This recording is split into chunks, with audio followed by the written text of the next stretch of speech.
I could finally see that what I had created in my life, like all of the setbacks, the struggles, this wasn't a reflection necessarily of who I was as a human, but rather of the patterns I had unknowingly adopted. The old business paradigm is crumbling before our eyes, and the world needs high-achieving entrepreneurs who are ready to break the mold. Welcome to the Epic AF podcast, where groundbreaking, paradigm-shifting change is the only option. If you're done with standard methods and you're ready to disrupt, then you are in the right place. I'm Kelly O'Neill, an award-winning brand strategist, visionary leader, and unapologetic entrepreneur. This podcast is more than a show. It's a hub for big thinkers, the disruptors, and those that are ready to shatter outdated expectations. Subscribe now, and let's rewrite the rules of entrepreneurship together.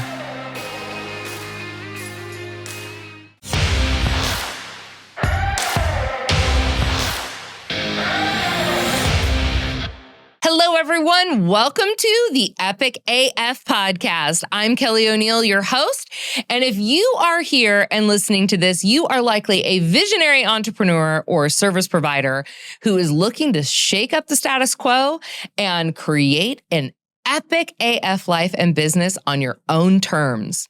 So if you are brand new to this podcast, I want to make sure that you know that in season 1, we are recording sequentially. So you're going to want to head back to the first episode and start from there. I'm taking everyone on a journey. So in our last episode, we talked about doing some pretty heavy work. We talked about really clearing out all of those tolerations and all of those leaks that are holding you back from having your most aligned, epic life and busy. Today, what we're going to talk about is something a little bit similar, but we're going to talk about uncovering the patterns that hold you back. And I'm going to be sharing something with you in this episode that it is so liberating. In fact, it was one of the things that literally allowed me to blow my ego out of the water, right? And really helped me to stop judging myself and to change the way that I live and work. So without further ado, let's dive in and get epic AF. All right, guys, today we're going to be talking about healing for alignment, right? So we're going to talk about uncovering the patterns that are holding you back. Now, again, I want to remind you, because some of you, if you're really on this journey and you are working alongside us in the workbook, you might be going through it, right? And I want to just remind you and be clear that this journey is a process and it takes time. So even if you are binge watching and listening to this podcast, this is going to take time. In fact, it took me years to reach the level of alignment that I am now in. And even today, I am still constantly refining and healing and growing all the time. I think I mentioned to you before, I have a healer on retainer in my business and in my life because they are not separate. And I work with her exhaustively every single week to constantly uncover and heal and become more aligned. Okay. Epic AF is not a destination that all of a sudden you're going to reach and you're going to be like, oh, look, I'm epic. I'm epic as fuck, right? Here I am. I have made it and I'm good. We're here, right? That's not how it works. It's not a destination that you reach, where you can plant your flag and be done. It unfortunately just does not work that way. It's a way of living, and it's about consistently making progress and not achieving perfection, right? There's no such thing as perfection. It's not going to happen. So let's just all give it up, right? We want to make progress. There's still areas in my life I'm shoring up, and there will be until the day that I die and I leave this planet. Okay. In fact, I'll tell you, and some of you may remember this, a little fun fact for you. I actually began writing the Epic AF book and already started the podcast at the start of my journey, right? Right after I made that decision, that committed decision to live Epic AF, I was like, that's it. And I do like this because this is how I did stuff, right? I was like, that's it. I made a decision. I'm diving in. And I realized like I was on fire to do this thing. I was like, that's it. I'm going to live Epic AF. I'm launching a podcast. I'm planning a live event. But as I started to move forward, I realized I was not fully ready to stand in my message because I had not healed enough yet, right? That messy work of deconstructing was still unfolding. And for those of you who know me, you know that this is true. And for those of you who don't, you're about to find out that integrity means everything to me. So I made a hard call.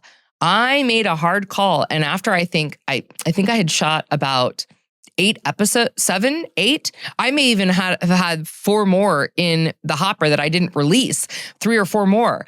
I made a hard call. I canceled the event. I stopped the podcast because I wasn't ready. I made a decision from that place because and let me just tell you, making that decision was epic in itself because it meant that I was honoring the process and not pretending that I had it all figured out. And it was the best decision that I made.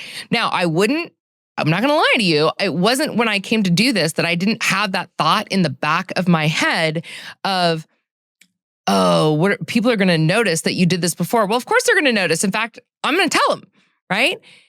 That I had done this before and I wasn't ready yet. I still had to do the real work, which was healing the patterns that were beneath the surface. Here's the reality. Your outside world is a direct reflection of your thoughts, emotions, intentions, and actions. So while you may be cleaning up the visible parts of your life and your business, the real work, the healing, that goes way deeper. The true objective of this is to clear enough space to confront the traumas and the beliefs and the patterns and the hurts that created all that chaos in the first place, right? Those patterns are like invisible threads running through your life, and they're influencing, whether you know it or not, they're influencing everything that you do, most often without your awareness. Now, for me, I've been on this healing journey since I was 17 years old. And if you've read my book, Insolvent, you know why, right? I'm not going to, spoiler alert, if you haven't read it, you're going to have to go read that to know why. One of the most pivotal experiences in my journey was attending the Hoffman Institute, right? And I did that, I think, right around, I think it was about 2010, 2011. Okay. Let me tell you, the Hoffman Institute, epic, right? It was at the Hoffman that I learned something called the negative love syndrome. And I learned this at the Hoffman process. And let me tell you what this is. So the core idea is that many of our negative behavioral patterns, they're not who we are. They're learned behaviors, right? I'm going to tell you, this was one of the most freeing things I ever learned.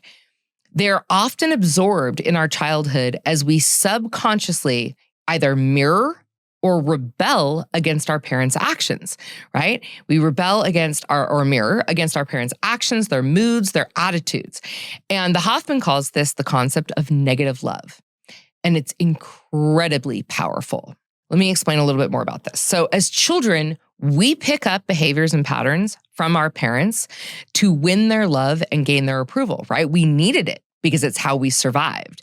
And we end up absorbing their anxieties, their limitations, their unspoken rules about the world, all of these things. And it doesn't even have to be our parents. I mean, if you had a nanny or a caregiver that worked with you, you're grabbing all that too. Or if you spend a lot of time with grandma, grandpa, aunt, uncle, family, friend, these are the people, our authority figures. They write on the wall of who we are. And at Hoffman, I was able to see these patterns so clearly for the first time. And more importantly, I was able to recognize that I am not my patterns. And guess what, guys? Neither are you.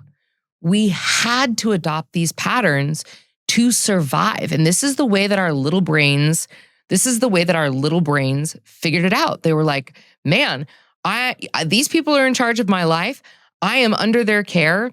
I gotta live, right? So how do you live and how do you get love? By either adopting or rebelling those patterns that are going to allow us to win love in our parents. Like, let me give you an example.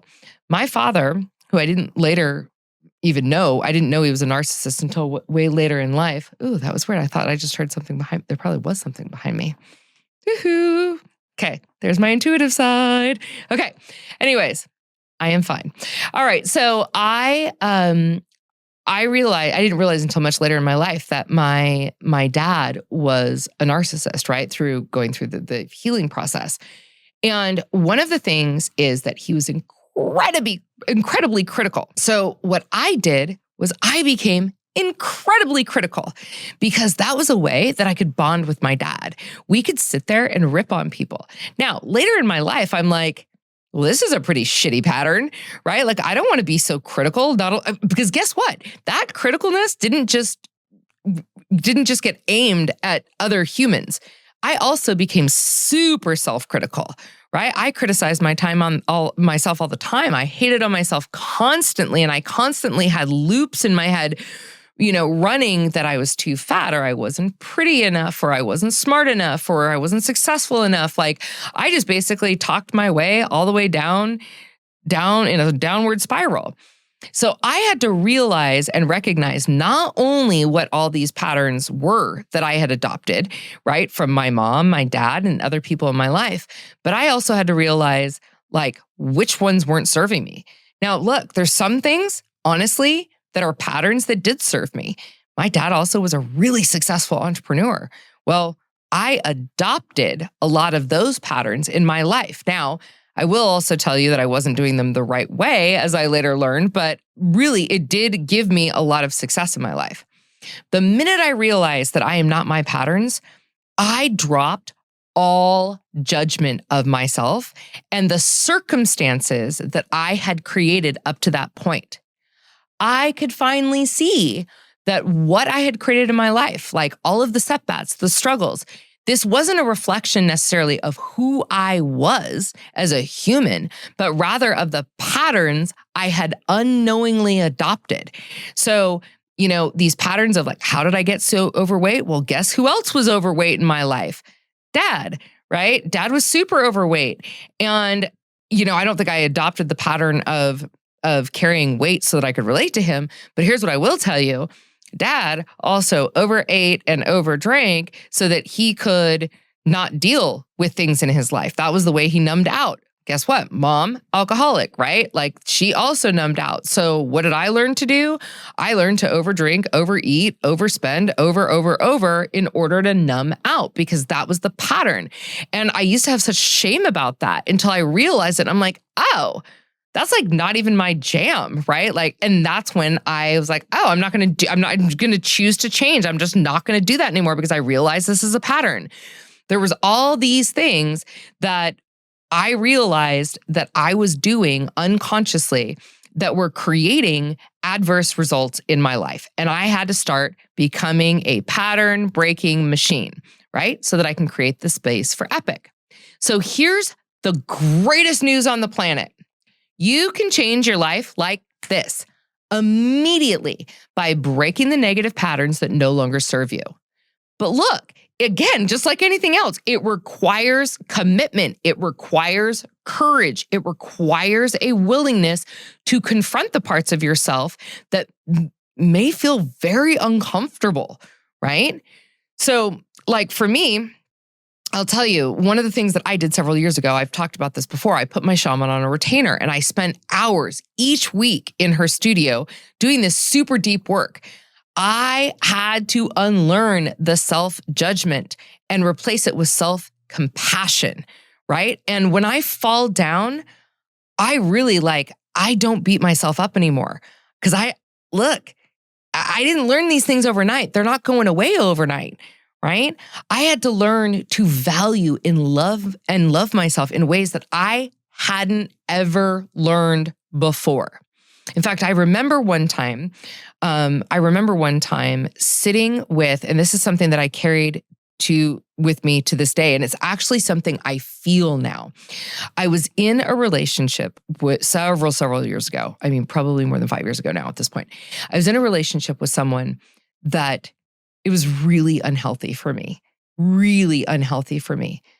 And man, I thought at the time, and maybe parts of me did, I loved this man so deeply.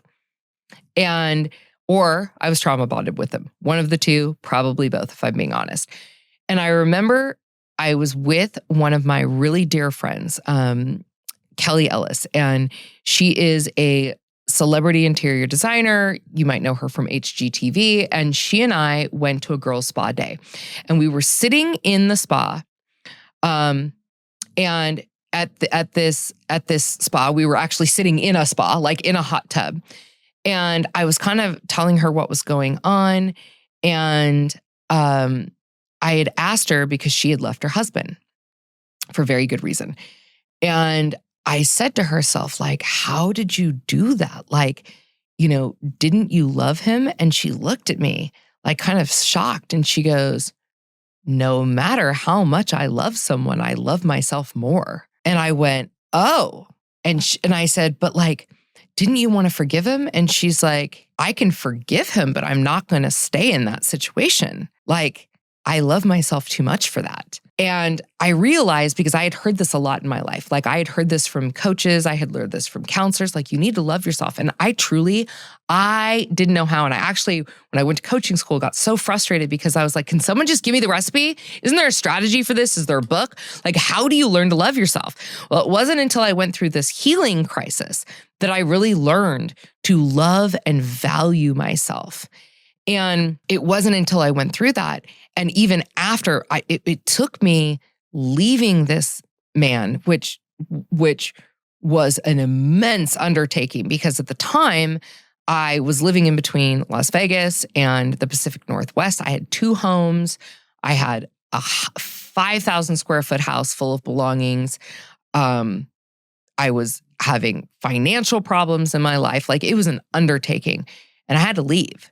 I had to love myself more. And it was her saying that to me that led me to have the courage to be able to do that. I had to love myself more. And that's now something that I live by. It's like I am now gotten to a place where I am unattached to certain outcomes, right? If something is not serving me, I'm going to leave it because I love myself more, right? I want more for myself. I am more committed to my epic than to any one person or thing or situation, okay? And now when something shows up in my life that doesn't align with my epic, I don't even judge it anymore, right? I don't even judge it. It's like, if I'm having a financial issue or I'm having a people issue or I'm having a whatever, I'm like, okay, well, that's interesting, right? I don't judge it. Instead, I just get curious and I ask myself this question: for what purpose am I having this experience, right? And this is something one of my coaches used to ask himself. And again, some of these things that I've heard over years, but it didn't click until later, right? When something happens, it's like, is there a lesson here? Like, it's not even, is there a lesson? It's what's the lesson here? Is there an unhealed part of myself that needs my attention? Because again, I realized that my external world in life and business became a mirror of what was going on inside of me. And that external world didn't become like oh my God, what's happening to me? Oh my God, why is this happening to me? Like before, I used to like adopt the whole victim thing, like, oh my God, why is this happening to me? And now I'm like, I wonder why this is happening for me. I wonder why I just lost that client. I wonder why I just, why I just lost $100,000 on that deal. I wonder why I went bankrupt. I wonder why, I attracted this man who would cheat on me. That's weird. Like, I need to look into that. And it becomes a treasure map pointing me to the places within myself that need healing. Okay. And I'll tell you, this journey is not one that I recommend taking alone. My shaman, she's a guide. She's like my guide here on earth. And at this point, I can't imagine living my life without this woman. Truthfully, like, not only has she become one of my greatest friends, But she is also the woman that is helping me.